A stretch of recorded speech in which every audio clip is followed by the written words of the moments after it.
Good morning, Kettle Run. Today is Tuesday, March 8th. I'm JB. The Latin Lock-In is back. Come spend some time on Saturday, March 12th.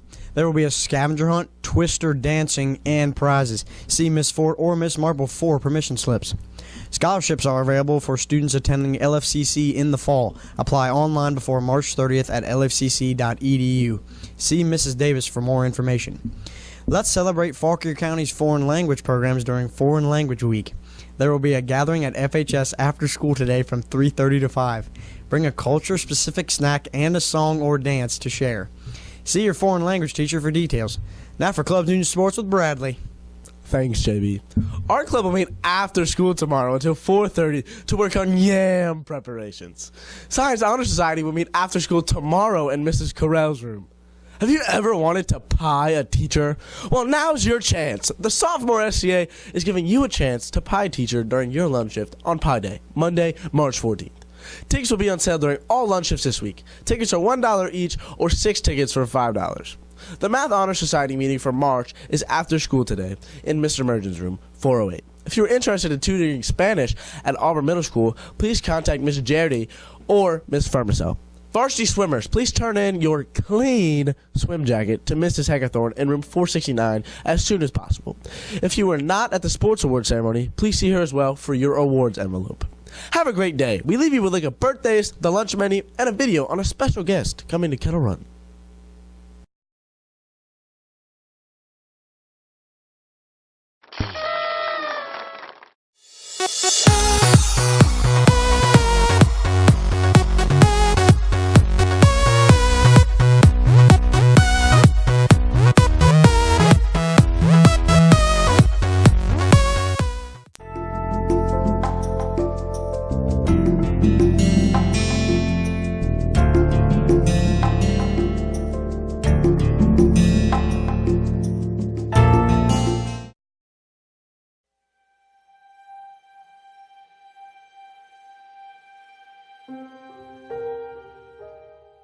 My name is Wes Moore, and back in December of 2000, the Baltimore Sun announced I'd received the Rhodes Scholarship and wrote a piece on my life.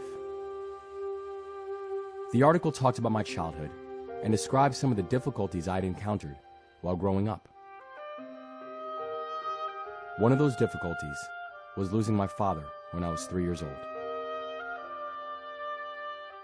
He was a well-known newscaster and radio personality in the Baltimore and D.C. area. One day, he contracted a rare illness that killed him within hours. I watched helplessly as he died in front of me. My mother did her best raising us on her own.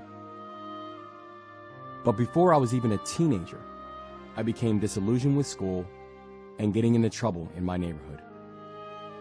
At great expense and taking a huge financial risk, my mom sent me to a military school she'd heard about. I ran away 5 times before giving it a chance. It was there that I found a greater sense of purpose. But in Baltimore, there was another Wes Moore who was failing. The year the Baltimore Sun reported on my life, they also ran a series of articles on his life. The other Wes Moore was living in the same area of Baltimore, around the same age. We shared the same name, and we both grew up with single mothers. Police tell Eyewitness News Wesley John Moore and Richard Antonio Moore were caught just before 3:30 in the 2200 block of 19th Street in downtown Philadelphia. The arrest was made by the FBI Fugitive Task Force. Police tell Eyewitness News both men were in a relative's house and did not resist arrest. The Moore brothers are wanted on first-degree murder warrants in connection with the February 7th shooting death of Sergeant Bruce Prothero during a robbery at J. Brown Jewelers in Pikesville.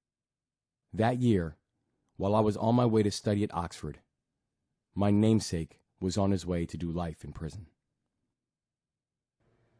Years later, after I returned from Oxford, I was haunted by the sharp contrast and the eerie similarities between my story and the other Wes Moore. I reached out to Wes and began writing him, then visiting him in prison, trying to learn more about him. I wanted to know, what were the differences between us? What happened in each of our lives that caused 2 dramatically different fates? What I discovered was this: The chilling truth is that his story could have been mine. The tragedy is that my story could have been his.